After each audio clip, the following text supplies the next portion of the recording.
Hi, I'm Will de Beaurepaire, and today I'm interviewing my father, Richard de Beaurepaire, one of the co-founders of Beaurepaire Wines, with my mother Janet.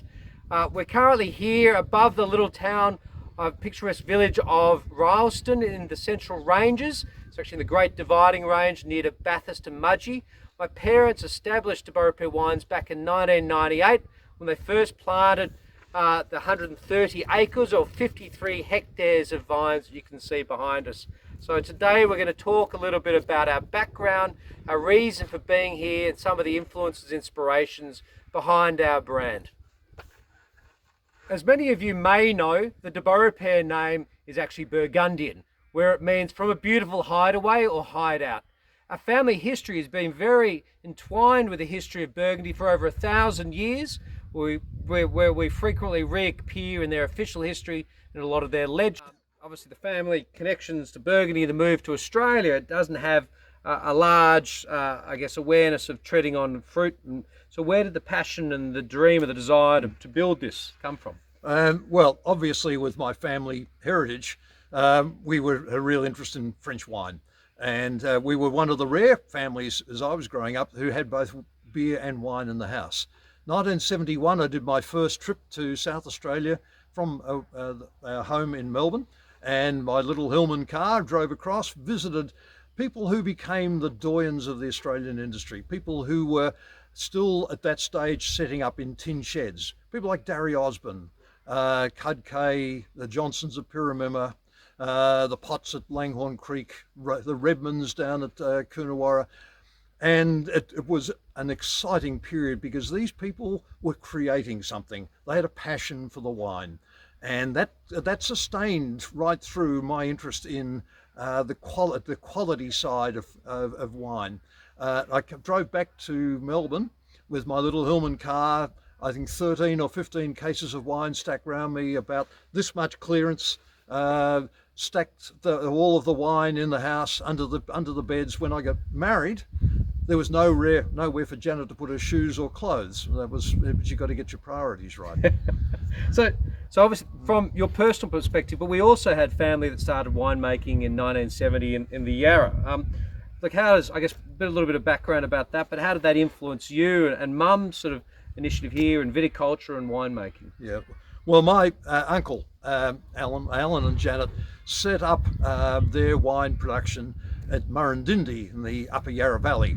Their son, Hugh, became one of the stalwarts of the Australian wine industry, ran their own businesses, but Mildara Blass and a lot of the Fosters areas still runs his wine business, still runs a lot of the vineyards up there and some wine under the Mr. Hugh label.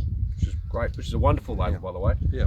And they gave you some advice, obviously some input, besides visiting them, about why you would do this or why you may not. So. Yes. Well, obviously we used to go up and see them, but when we were thinking about doing our own wine business a couple of decades later, their advice was first of all, don't do it.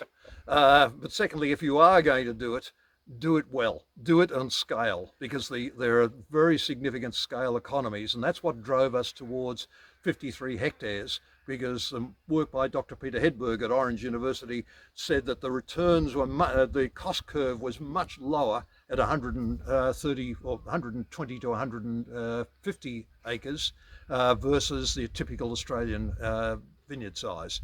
So we were very much about scale.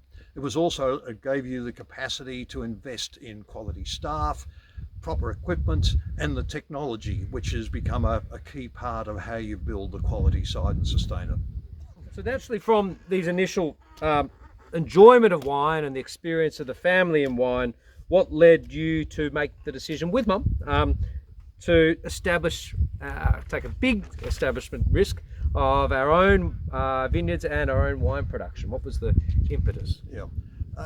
Well, as I said, we grew up on the big, full-bodied, warm climate wines, but I was seeking the provenance that I grew up with as a younger man, which was very much about food match. It was very much about the provenance, something which was very specific to a site, to a style, that where I wasn't typically finding elsewhere. So when when you're talking about, I guess, this sort of younger Frenchish school, we call it French style or French school of wines, I guess what signifies them as a school compared to maybe a more traditional, extracted, powerful, warmer climate, classically Australian wines? Well, French wines are very much about place.